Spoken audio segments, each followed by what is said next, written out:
A very good afternoon to all tuning in. Welcome to Conversations Museums as Learning Spaces. This is the third installment of the Asian Civilization Museum bi-monthly online series of informal discussions on arts-related topics. We welcome your comments or questions.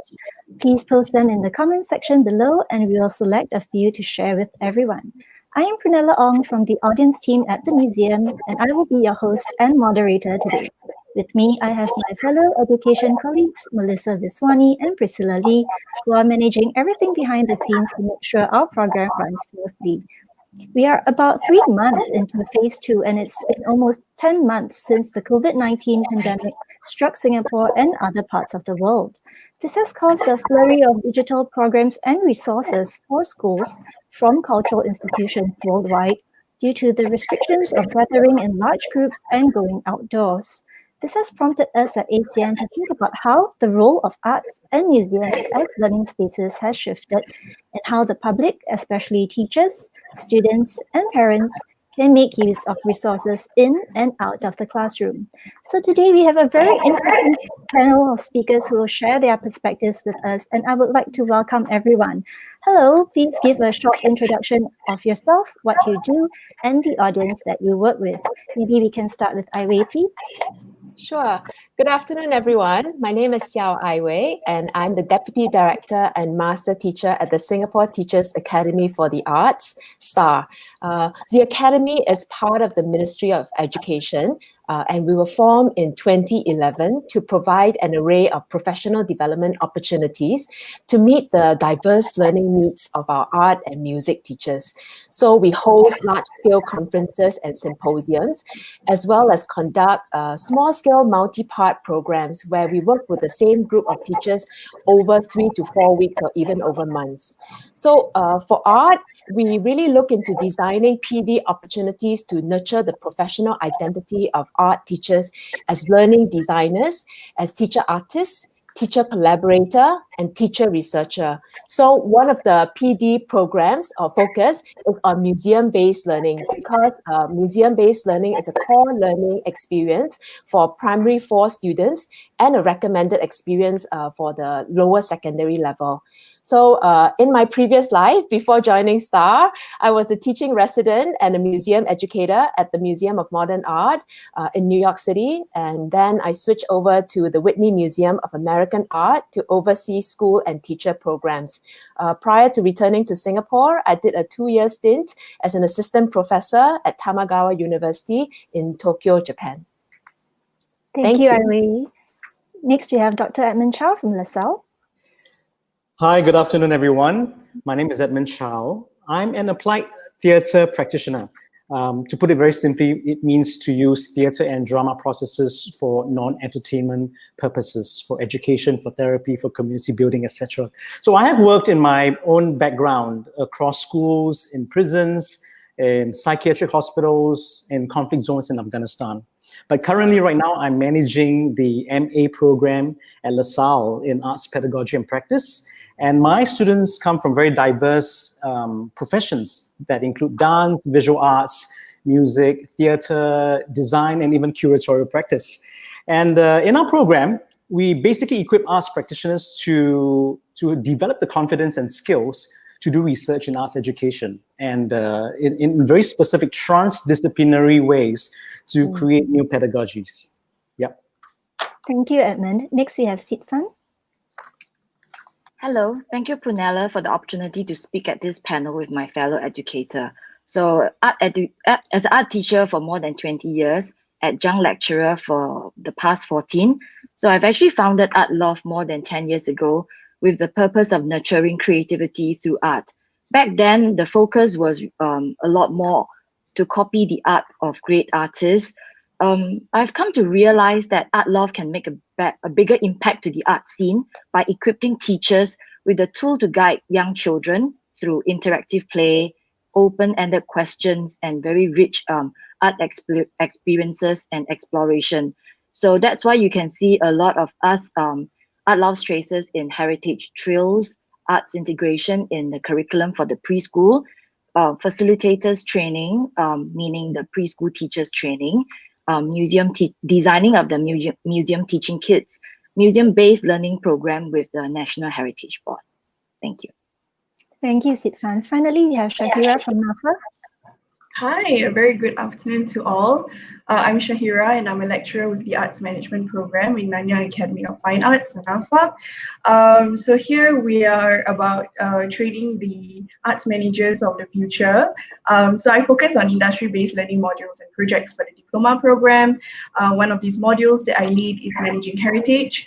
It's a co-developed module with NHB in which our final year diploma students actually get to apply arts management skills to conceptualize and conduct a heritage trail for a specific target audience. Our target audience have always been students, so they've ranged from preschoolers to primary school students and now youth. So we believe, again, very much in preparing our students for the workforce and becoming arts management professionals of the future.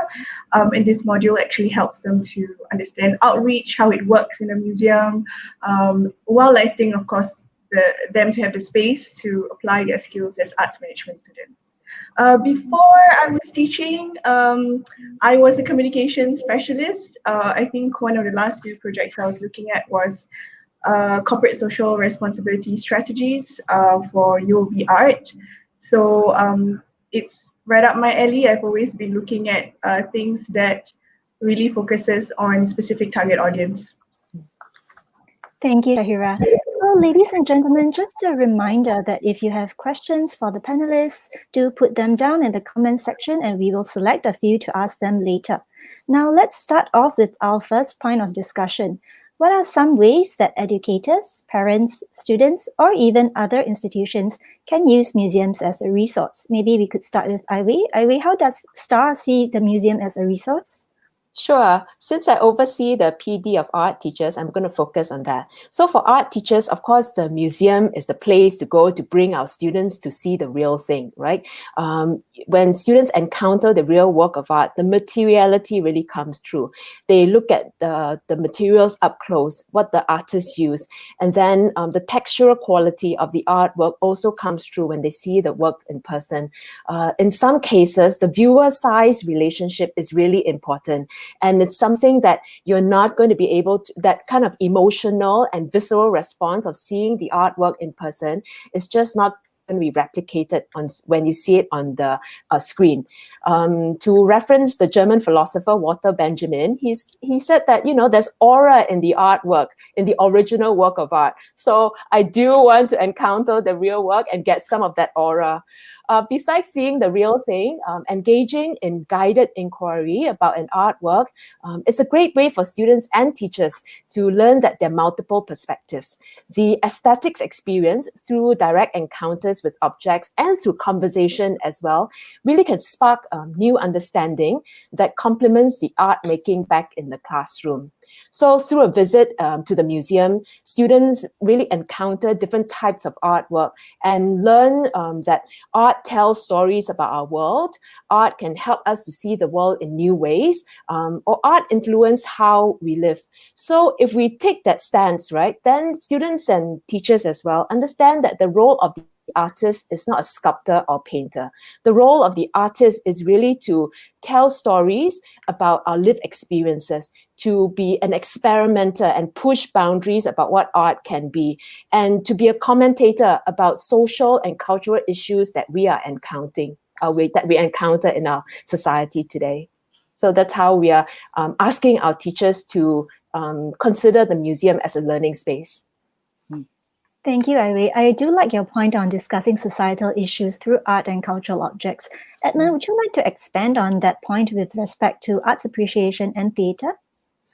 Yeah, I would like to also build on what I was explaining to talk about how objects are used. But now I'm trying to expand beyond the classroom space and see museums as sites for explorations of cultural narratives and histories. Because we know the museum is a place to talk about promoting community stories. So in 2017, I actually directed an Hindi theatre festival, a show called Toba Tek Singh. And the Indian Heritage Center got to know of my production and asked to commission this particular piece. And this is where you see it just happening outside the Indian Heritage Center, where it's basically talking about the 1947 partition of India and Pakistan. So it's a very emotive story, and it draws on a lot of cultural narratives on the pain of both sides of the partition. So this really tried to capture the nuance of the history. And then later on, 1 year later, I continued to do this partition story, but now the women wanted to do a partition story. So I decided to collect women's narratives around the partition story and develop my own theater production called Project Rupko. And this was later featured on Indian Beat on Vasantham channel. So I think as a museum, I think it is important for us to also look at ways to preserve these cultural narratives. Thank you, Edmund. Yes, there are certainly many ways that museums can support arts appreciation, and it's really useful if you start from a young age. Sitfan, maybe you could share more about how you train your museum educators to cater to the younger ones, such as preschoolers using the museum resources? Okay, so actually I do a lot of similar work with Iway, but I work with the preschool teachers. So for the preschool teachers, we're very lucky to be able to work with the museum, and they provide a lot of rich resources to support us. And we also have a team of dedicated educators and trainers who first design and lead the teachers through the experiential learning. That means they go through the whole process through close looking like games, I Spy. So for the young children, it is, although we ask a lot of open-ended questions, what do you see, what do you think? But sometimes we make it more fun by having puzzles. We design the I Spy games so that, and we are also in character. So teachers will go in characters, in role, and through storytelling to engage the students so that they go into to understand the artifacts, the artworks itself. So that's the interesting part. So this is how we have to engage the teachers first, and then they will be thinking, how do I then design in-gallery and post-museum activities for the children? And it has to be developmentally appropriate, you see. So that's how the process works. And we also have worked with EGDA, which is Early Childhood Development Agency, and the Museums and National Arts Council. That's where you see all the 3 designs, right? So on the left, this is collaboration with EGDA and NGS to design all these, in-gallery activities, online resources for teachers and parents. And the other ones, the 2 at the side, I think is newly designed and to be launched by ACM. So we work very closely with the museums to design all this to support the parents and preschool teachers. Thank you, Sitfan. So now I've talked about MOE schools, postgraduate and preschool education. Shahira, would you like to share more about the arts management module at NAFA and how you make use of museum resources to aid your students' learning? Sure. Okay. So as I mentioned, we have a module that we co-develop with the team. And before every semester, there's this discussion of how the module should be run. And it factors in real-time challenges faced by museums. And for 2020, of course, this has been our new normal of COVID-19. So it has been very interesting to sort of explore a bigger question of how heritage trails and museum education and outreach will move forward in the new normal with the students. So the students are getting to really apply their problem-solving skills here. So for this module, usually we would work with NHB, and the resources that we use are things like docent tours. We will have, site recce's. We are provided a list of selected artifacts and sites from NHB and the museum, and usually the information is from the curatorial team. The students would also do their own research from NHB Root SG, exhibition publications, and any other academic papers. And the E&O team, Education and Outreach team of NHB, as well as the museum, also shares with our students on how they actually conduct outreach programs, what they take into consideration, and what they actually see in real life. And what to take into consideration when researching and planning. But in reflection of the current times, we've kind of had to adjust that a little bit on how it's conducted. So I think the docent tour and the site recce's have had to adjust. So the students have been going down on their own. But we are doing things like classes on Zoom. So you'll see an example there is actually a screenshot of a Padlet discussion. So we're trying to keep things organic because all the classes are on Zoom and there's Zoom fatigue. But yeah, so we are using Zoom, we're using Padlet, we're using all these Google discussions. But of course, they are also going online, as I mentioned. So NHB Roots SG. Audio description tours on the museum's website is also a good resource. And nothing beats going down to the museum itself. So they are making their way to the museums weekly now to do their planning. Thank you, Shahira. Yes, I think the key really here is to create an authentic learning experience for students, especially what you mentioned with them planning from preliminary research all the way to copywriting for different audiences. So we are now 15 or so minutes into our program, and to those who have just joined us, welcome. Please feel free to leave comments or questions and we will address them shortly. So I see that we have audience all the way from Philippines and Vietnam. Welcome. Thank you for tuning in and joining us. So I'm sure all the points that our speakers have made earlier are made perhaps even more challenging with the current circumstances that we have to navigate, which brings me to my next question, which is what are some of the challenges, but also some of the opportunities that rose out of this COVID-19 period, and whether it is in your own practice or as an educator? So Ivy, maybe you can start us off. Sure. So as a PD provider, just like the teachers in schools, we also have to examine how to transition our face-to-face professional development programs to full online mode, especially during the lockdown period, right? So in terms of full online mode, we're thinking about how can we do that synchronously as well as asynchronously. So only recently are we able to have some blended learning mode where one part of a 3-part studio-based program could be conducted on site. And through one of the main challenge is that most of us at STAR are really experienced teachers, right? We are master teachers and we're senior academy officers. But now we are put in this new virtual classroom. So we are all beginning teachers again, trying to reacquaint ourselves with e-pedagogy and explore new online tools that we have not used previously. So for the past few months, we still managed to conduct a few synchronous large-scale PD programs for teachers. We also engage them in using the online platform Zoom. We also able to engage in small group discussions, just like we used to do in person. We encourage them to make their explorations visible as we do when they do that in person. But now we use online tools such as Padlet. We also definitely want to give them time to reflect on their learning and give feedback to each other. And that has been, again, using the online tool, that has been very successful in doing that as well. So in the context of museum-based learning, it has been challenging. And I have asked the teacher participants in the 2020 Museum-Based Learning Network Learning Community, which is a small group of teachers who are interested in museum-based learning, to really consider how digital technologies might create new possibilities for learning, right? For museum-based, for looking at artwork. So how might learning about art and artists through this online platform still engage the mind and the heart, as well as engage them with doing, right? So I like to look at, fairly recently, I look at this framework by education researcher, Dr. Ruben Puentedera, and his SAMR model.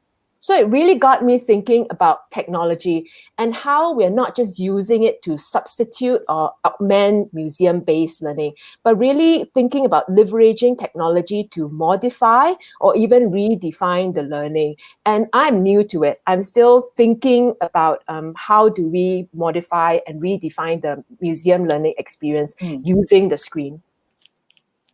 Thank you, Aiwei. Yes, I think with art making especially, it's often a challenge without the physical presence of an instructor. So suddenly the tangible aspects such as the amount of pressure to apply on clay or the amount of pressure to apply on prints becomes almost intangible. So as museums, we also work a lot with artists. Edmund, would you like to elaborate on how you have conducted group activities in LaSalle during this period of time? Sure. So during the lockdown period, I realized that using a Zoom platform is going to be very difficult. So I decided to conduct polls to get them to really engage with the material. So things like I asked them to take a look at certain paintings, certain collections, and then ask them to really invest and see whether they would buy this particular collection. And then they would go into breakout rooms and discuss amongst themselves and give reasons why they would buy this particular piece. And this also generated a lot of discussion around value in terms of artistic work, in terms of aesthetic judgment. So then this opens up more theoretical discussions on art in general. But of course, I mean, the challenges are still there in terms of the technology, because now we realize that we need to have proper mic, proper lighting, proper background, and all these other things. But I think it has been fun, because when students try to have that conversation in breakout rooms and then we come back and discuss, that allows a little more discussions than, say, in a classroom setting as well. Thank you, Edmund. Yeah, it's interesting to see the different functions streamlined for online learning. So Art Loft has also been conducting online teacher and museum educator training as well. Sitfan, would you like to share with us some challenges and opportunities that you and your team have encountered? So do you have the whole day? Okay. It has definitely been a crazy journey, these past months, moving our curriculum offline to online, right? Not only do we have to digitize everything within 2 weeks. So when the announcement was up, we were really preparing. So we have been packing boxes and boxes. So we had to really critically review all our materials again to ensure that they have captured an audience who are, really young. We have 3-year-old, so that we can capture their attention, because they are, they have shorter attention span. So I realized that throughout this period of time, not only are we educators, we now have to play the role of logistic manager. So we have to pack the material packages to teachers so that the teachers can still get to do the hands-on activity. And for the students as well. So we had 2 sets of materials to prepare. So you see it in the picture. There was a period of time where nobody could go back to the studio to do the packing. So I had, you see, my whole living room became the warehouse. I had 90 boxes. All my children during holiday were mobilized. So you can call that child labor. Okay. So I had to be the digital marketeer as well, because now I have to develop the digital content from home-based learning. Then I realized I have to be entertainers as well, capturing the attention of the little ones, right? With higher pitch voices, more exaggerated facial expression, and manage my own facial expression when I see them bouncing and jumping on the sofa with the paintbrushes, right? And then now I'm also counselor, encouraging my team to embrace the technology that we've created, and also IT expert, because we need to get the parents ready, the educator, the teachers. We have to have the technology run before the classes starts. Well, and then also to troubleshoot when there's network failure. And imagine all that, right? Last 3 months. And I thought teaching was not easy. So I thought it has been, over 20 years, it has become easier. Wow. Now I'm a full-time juggler in arts, logistics, IT, marketing, education, you name it. Okay, so that being said, right? We're very excited to embrace this new age of digital learning. And National Arts Council has been really, really, really helpful, because they have given us the digitalization grant. So we were able to engage artists like to get into animation, video. So we have been working with artists, and it makes our work very, very exciting. So we are in the process of conceptualization and creating, the new online resources. So there's a possibility of the blended teaching when face-to-face interactions are possible again. So my team are constantly brainstorming how we can, make it more fun and captivating for the young audience that we have. Yeah. So that's the challenges, and I'm trying to phrase it positively. Thank you, Sweet Fan, for your candid sharing. So I'm seeing a lot of commonalities with technology being both a boon and a bane. So on one hand, we can reach out to a wider range of audience with more convenience, yet on the other, the dynamic of on-screen and face-to-face interaction can be quite different. So Shahira, as a lecturer who is handling a group of up to 40 students at one time, how do you navigate the current situation, and what are some tweaks and adjustments that you have made to your curriculum outline? Okay, so I think to get comfortable with using technology as a tool has sort of been a huge learning curve for myself as well as my students. So I agree with my fellow colleagues here. In terms of challenges, there have been so many, lagging Wi-Fi instability, software, hardware incompatibility. Besides the large cohort that I have, about 42 students, there is also a combination of both local and international students. So some of these international students have been accessing lessons either from other countries because they couldn't come back in time, or they are in quarantine facilities. So that was something that we had to also accommodate to. So time management, Zoom fatigue, self-motivation. Oh my God, I totally feel Sifan when she said she had to use high-pitched voice and everything. For me, it's I usually try humor first, and then if no humor, then start scolding already. That's the tactic right now. It is compulsory for them to switch on the webcam. So I think as a teacher, it's really important to see their facial expressions, because then you know whether the student is understanding what you're talking about. But we have that extra challenge, of course, in brainstorming and consultation. So the first thing I do is to try and keep it simple. So I use as little technology as possible. I try to keep it organic with screen sharing, whiteboard, and annotation functions just on Zoom. And then if we have to go to other, IT technology, we'll use Padlet and Google Documents. So I actually restrict the technology that they are using, so we don't have to do much toggling.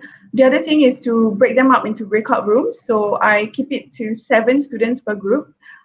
It is tiring for me because I do have to jump from one group to another, but at the moment it works. And I've sort of kept my lecture to only an hour. So I talk to them, lecture, and then after that we move on to brainstorming and consultation already. So they get the work done that way. The opportunity I would say that kind of rose from this, of course, is the students are getting comfortable using Zoom. They also learn about different functions in Zoom as they see me do it. So there is no excuse. The Heritage Trail this semester is all conducted over Zoom. So the students kind of had practice since day one. Yeah, so that's what I faced in the classroom. Thank you for sharing that. Yeah, it's really heartening to hear that the students were inspired by this project to become better arts managers and communicators. I'm really impressed by the level of research they go through each year by churning out the final product and how quickly they have adapted to the new normal. So looking at some questions and comments that have come in over the last 30 minutes from our audience, we have Jenny all the way from Dublin, Ireland. Hello. And I'm going to address this comment from Pamela.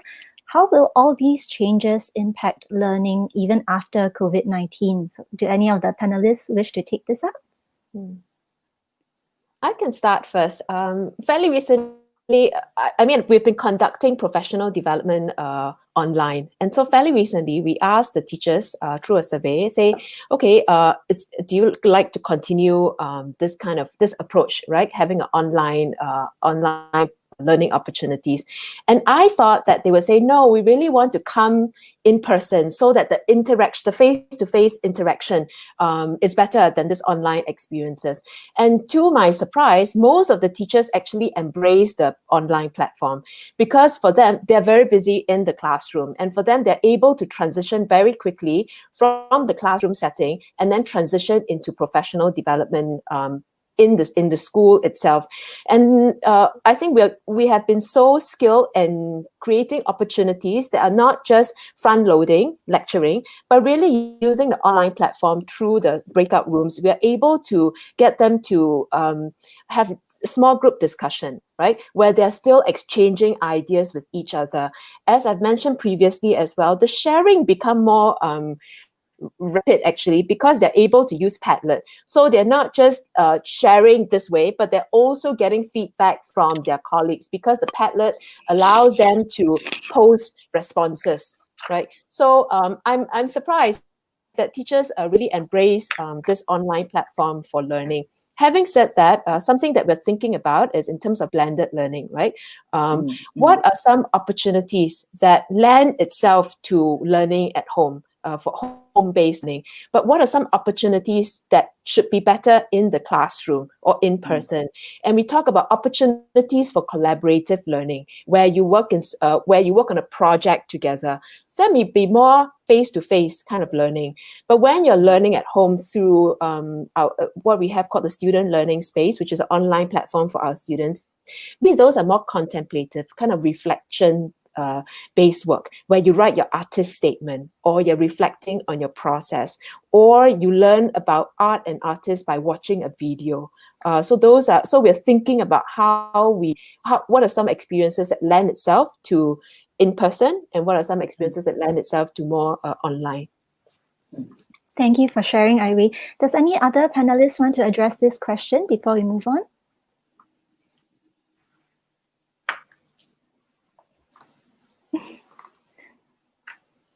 No? Well, okay. Let's move on to the next point of discussion, shall we? So accessibility to the art and cultural institutions definitely needs to be rethought with the current situation. So how then do you think we as cultural institutions can reach out to the public or collaborate with schools, especially during this time? What makes a collaboration successful, and how do we avoid any potential pitfalls? Iwei, I'm going to have you to start first. Sure. I want to say that the museums have really done a great job. I mean, the local museums, of course, done a great job of reaching out to our teachers. Very quickly, like what Seed Fund say, the museum very quickly produce digital content or expand the repertoire of digital content so as to support teachers during home-based learning or for blended learning, right? So I know that museums come up with apps to engage students, so that teachers can use them to engage students. You also create video-based content so that the students and the teachers, or the teachers, can use that in the home-based learning so that students can learn about the works in the museum. Some museums also offer online guided visits, so I really appreciate those outreach efforts. I'm going to say that to share. In terms of the online platform, I'm thinking that there might be more possibility to look at more regional or even international kind of collaboration, such as inviting speakers from overseas museums to talk to our teachers or to talk with students during PD sessions or during classroom learning sessions. So, for example, for my museum-based learning network learning community, we used to travel to different museums, including the ACM, to engage in discussion about how do you teach on various collections and exhibitions. But since COVID, most of the museums were closed for a sustained period of time, and we also cannot come together as a large group of 20 to 30 teachers. So I decided that, hey, how about we are still going to continue this PD opportunity, but online. And we invite overseas museum educators to speak with the teacher participants. So I invited a friend from the Artisan Museum, in a newly open museum in Tokyo, to speak with the teachers. Then the next session, I invited the head of learning from Louisiana Museum of Modern Art in Copenhagen, Denmark. And another session, we flew over to New York City, and we had an education resource developer from Art 21 to speak with the teachers. Through this kind of international conversation, right? Actually, we learn how museums and schools and museum educators and school teachers in various parts of the world are dealing with this evolving COVID situation, and they really deal with it in different ways. So, cannot travel physically? Okay lah, we travel virtually. Thank you for sharing, Iway. Yes, I think in some ways we may be engaging with a wider audience than what we were previously used to dealing with due to the use of technology. Edmund, welcome back. Thank you. So would you like to talk about your experience in implementing theatre as part of the program in Kaki Bukit Prison School? Yeah, I mean, so maybe on the reverse side of what we were talking about in terms of what happens when we have no collaborations, like what I was talking about, right? You are with your students in that classroom and in that prison setting, and I realized that education now has to take on very different forms. So we started looking at stories and life skills specifically. So let me just share a very quick example. When I was teaching in Kaki Bukit Center Prison School, I was asked to start a drama club. And then after first year of doing drama, at that time I was not so trained. I had run out of ideas. And then in the second year, I invited arts practitioners, theater practitioners to come in to do workshops with the inmates. And they started to ask them to shape earthen pots and paint and do all the different artifacts and to tell their own personal stories and basically to transform their personal stories into objects. So this particular inmate made this Winnie the Pooh honey pot.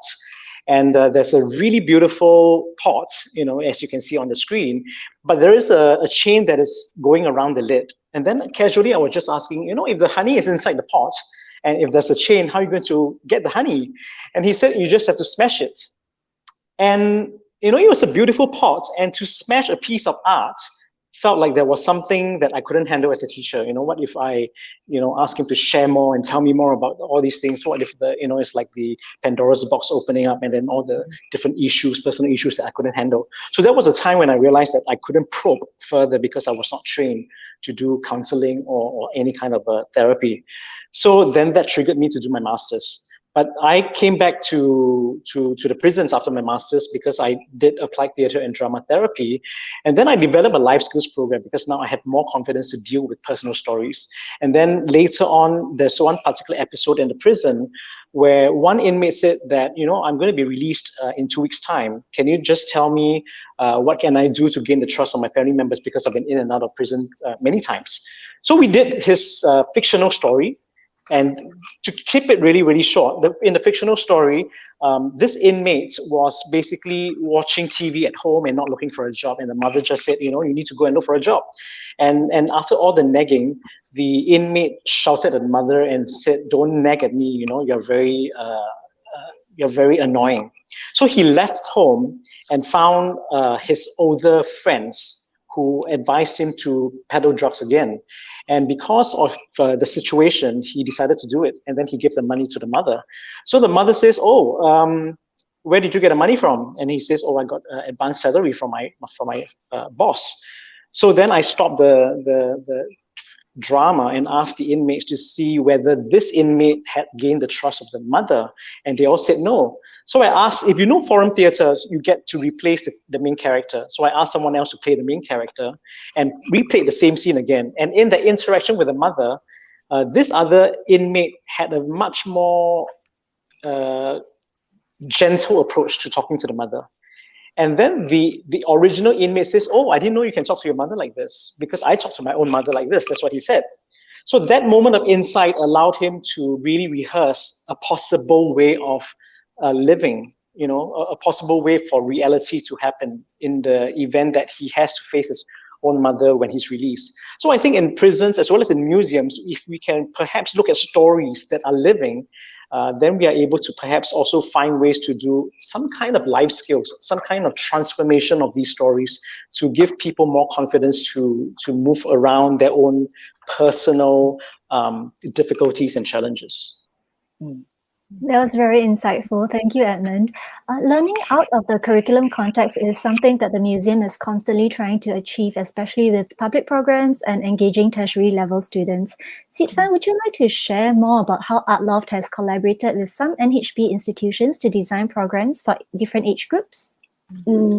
So we have done quite a diverse age group. So for example, we have worked with River Valley High and Sun Yat-sen Memorial Hall in its Mid-Autumn Festivals activities. So what we did was, again, we introduced shadow puppets to these secondary school children, and then they created puppet shows for the public during one of the open houses. So if you look at this picture, so this is working with EGDA, which is Early Childhood Development Agency, and these are Chinese teachers. So what we did was we designed programs and museum pop-up kits, which the teachers can actually loan from when they arrive at the museum itself. So then they will use whatever props and the activities that designed for them. Then they can interact with their own children when they bring them to the museum. So this is one of the programs. It's called the Singapore Little Treasures. So this is an interesting program because this program touches using mother tongue. So I was teaching the Chinese teachers, and one of our trainers also taught the Malay language to the Malay teachers, and we have the other trainers who are doing the Tamil. So that's one of the program. So we have also worked with the IT students to design heritage hunts for the museum open houses, and the students were so creative in creating props, in learning to be in characters, to engage the young children and the family that went for the open houses. So we also have trained facilitators under the NHB Heritage Trail Adoption Program, where teachers and children, right, learn about the history of the neighborhoods where their schools were located. So, and through that program, I've also learned a lot about the neighborhoods. So now what you've seen here is resources that are produced by the museums in collaboration with the EGDA, and that's the Artful Conversation that's available for parents and teachers, and it's online resources. And the last one is working with EGDA again and National Arts Council to come up with fun trail programs for preschoolers. Thank you, Sitfan. So that brings us to the NAFA students and the trails that they have conducted in the past for preschoolers. Perhaps, Shahira, you can share more about this and how your students' perceptions of the module has changed both before and after they started on it. Okay, so the students actually design and conduct a heritage trail for a specific target audience, and usually according to the project brief that is set up by NHB. And we started the project, I think 2016 before I came in, and then I took over in 2017. So when I first started, the students didn't really, I know that heritage was an option, or museums were an option for them. They were just really looking at visual arts. They were looking at galleries. They were looking at performing arts companies. It's not that they've not heard about the museums. They do learn it, but it's just in theory. So this module actually allows them to apply the skill sets that they have been learning over the past 3 years in the diploma program. So here is a picture of the students actually doing sort of a peer review, as well as they put themselves in different shoes, whether it is the educator coming in, or whether it's the preschool students, or whether it's the primary school students, and then they sit through each other's trail and give feedback. Okay, so this is an example of that. We basically look at, as I mentioned, I think it's about unpacking a project brief and being immersed in a real-time problem solving. So this is another picture of the students interacting with the primary school students, because we realized that primary school students had to be prepped in advance as compared to preschoolers. So, with different audiences, every semester you see different things that the arts management students will have to think about in terms of problem solving skills. It's very much self-directed learning, so the students are also able to give their own examples. They're able to, give their own suggestions on how they want to solve certain issues, how they want to communicate certain activities, for example. So it's not just about writing or designing, but it's about writing and designing for a specific target audience in mind, and all the nuances in between. And here, so it's not just knowing what the museum is doing, but it's also how tough it is, and what are the different processes that's required to put a program together. So this is an example of a docent tour. which normally we would have, but unfortunately with COVID-19, they're doing this now, but in limited groups. We're not able to do it as a class. Yeah, so that's what we are doing with NHB in terms of the projects. And as I've mentioned, every semester we have a different target audience, and that is a challenge for the students to sort of think of different programs. So it's not just interacting with the heritage information, but translating that for the different audiences. Thank you, Shahira. Yes, a career in culture and heritage was something that I didn't know that I could pursue as well when I was studying. So it's really great to see them take learning points from this module to heart. So I'm spotting a common thread here, which is how as educators, we really have the ability to expose students to different trains of thought. And during these COVID times in particular, we are tapping into resources across the globe and across curricula by technology. So we have some time to look at one more question from our audience, all the way from Vietnam. Hello. Thank you very much for your interesting talk. Thank you for your comment. Could you please share more details about the role of museum educators or curators of the museum's art collections in your art lectures or projects? So would any of the panelists like to take this up, please? Ai Wei, could you start first? Sure. So I'm going to talk about this as a museum educator in my previous life, okay, where I oversaw a school and teacher program. So I'm going to talk about this in two ways. One is at the museum, we really talk about the role of art and artists in society. And I spoke briefly about that earlier, that we are asked, when students come to the Whitney Museum, we ask them to consider the role of the artist, as I said, observer and storyteller, as experimenter, as commentator. So if we ask students to take that stance, then the works in the museum are they're not just resource. They really provide important information about our history. They share with us, the works tell us or give clues as to our identity. It also highlight our dare to do spirit, you know, when the artists push boundaries, right? And perhaps in some cases, it might even provide clues as to how we might live our lives now and in the future. So I give you an example. I am like writing my dissertation for like the past 20 years, okay? And one of the things, it's that because I'm fixated on paragraphs and I never finish. So I had an encounter with an artist, American artist called Dawn Clements, and her works on paper, but she folds them and she draws. And then as it unfolds, it becomes a huge piece of artwork. And she said that, oh, if I don't like this section, all I have to do is tear it out, and then I put another piece and I continue drawing. And that reminded me how I should work on my dissertation, that if it's not good, I just have to put it aside and then restart a new paragraph for this section instead of trying to say it has to be 1, 2, 3, 4, 5. So that was a moment where I thought, oh, the artist and the way that the artists work really inform how I might live my life as a graduate student. So that's one. Second thing is at the Whitney Museum, and most of the museums are, located in these very atas, high-class kind of feel, right? You get a sense that maybe if you're not of a certain status, you might not be welcome. So a lot of the efforts when I was a school and teacher program coordinator was to make sure that students, when they come to the museum, they get a sense that this is my museum and this is my collection, that I'm welcome here. That we told the guards that they need to be inviting and not glaring at the students.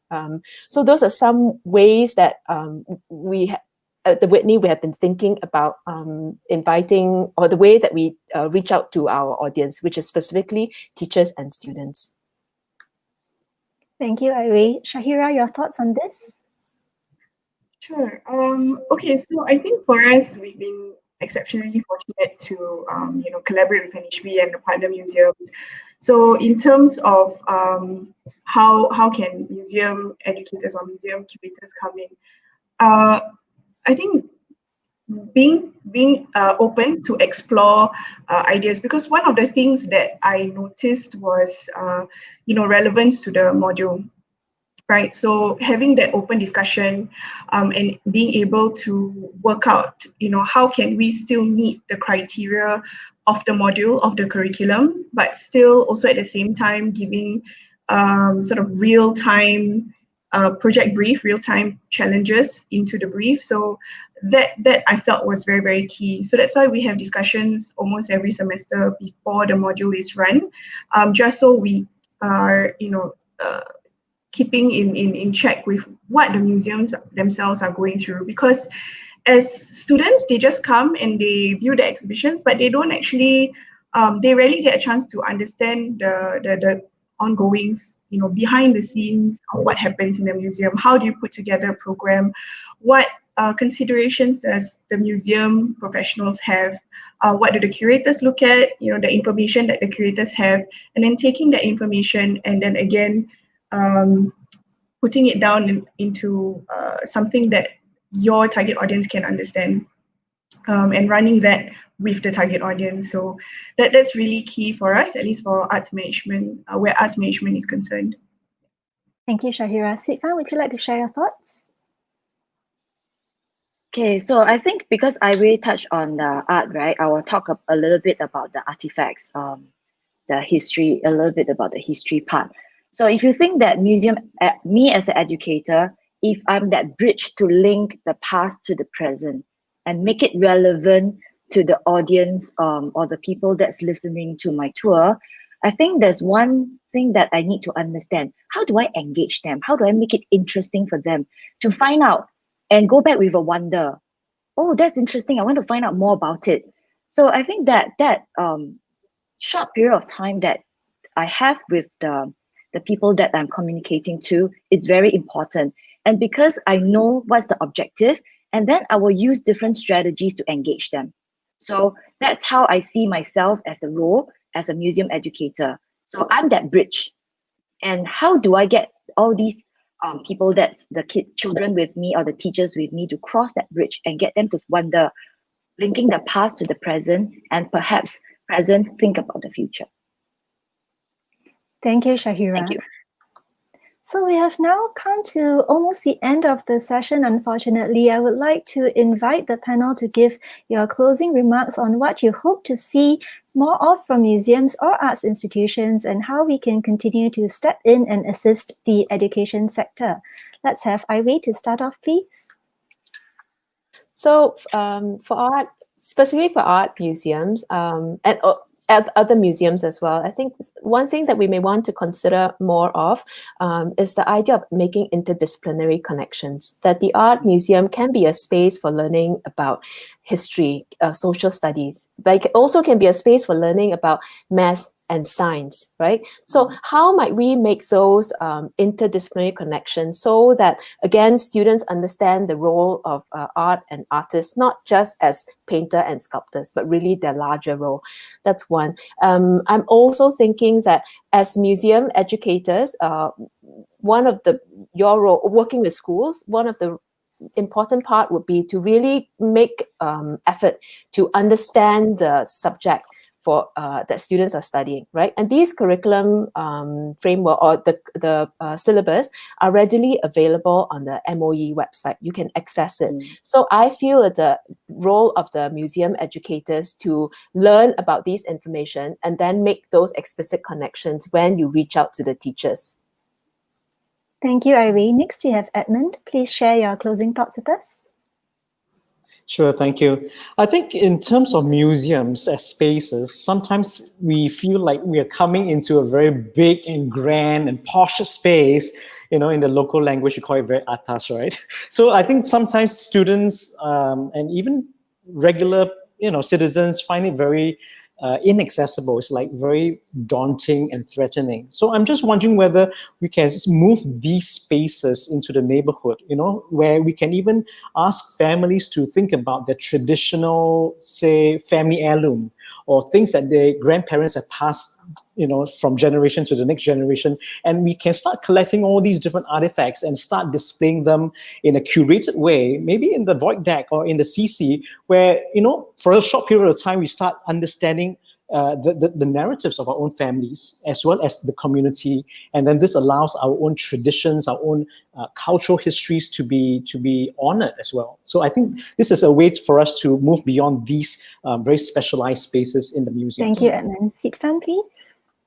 I think for me, for the past few years, we can see the Singapore museums like ACM and other heritage institutions have put in a lot of effort to engage all the different arts group and artists to produce collaterals for the public outreach. So, but the limitation is that if the parents do not subscribe to the museum channels, right, they may not be aware that there are such deep trove of online resources available, or not just when it's face-to-face, but also online resources.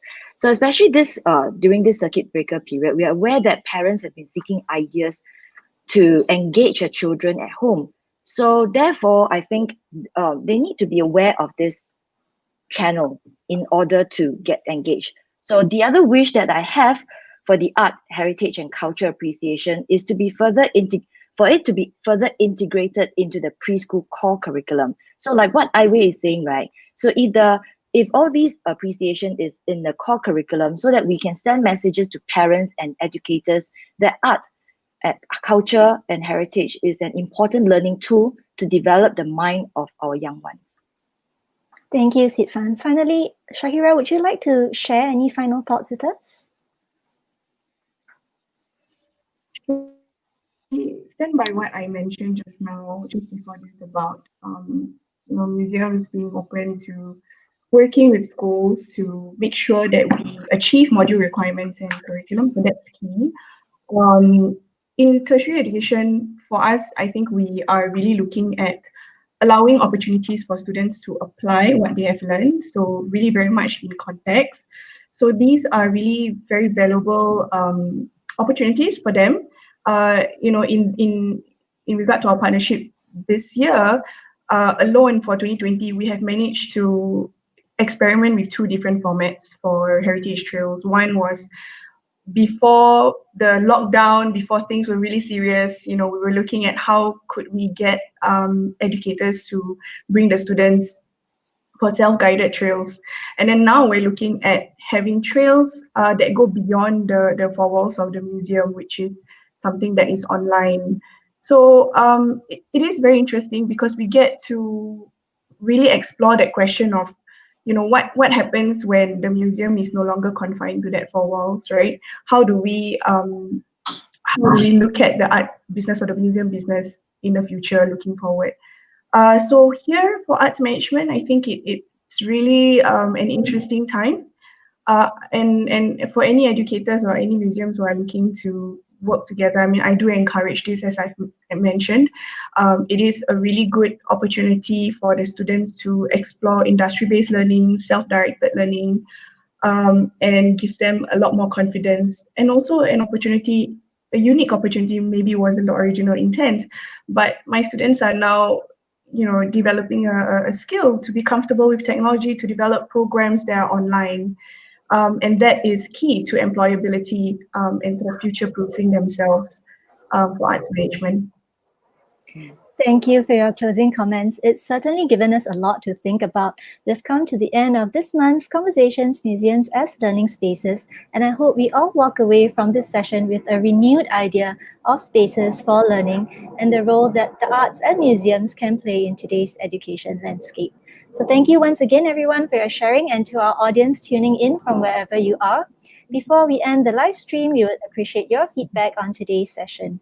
We're going to soon flash a QR code on the screen that you can scan and let us know your thoughts. So if you would like us to expand on any particular topic today for future webinars, do indicate that in the survey. Also, if you know of someone who couldn't join us today but would be interested to, we are recording it, and this will be available on our Facebook and YouTube channels in a few hours' time. Conversations is a program that we host every 2 months on the second Friday of each month. Topics range from today's spotlight on education to the behind-the-scenes work that our museum staff do. Please look out for details on our next Conversations program on the 11th of December coming soon. Have a lovely weekend. Stay safe and well, everyone. Bye.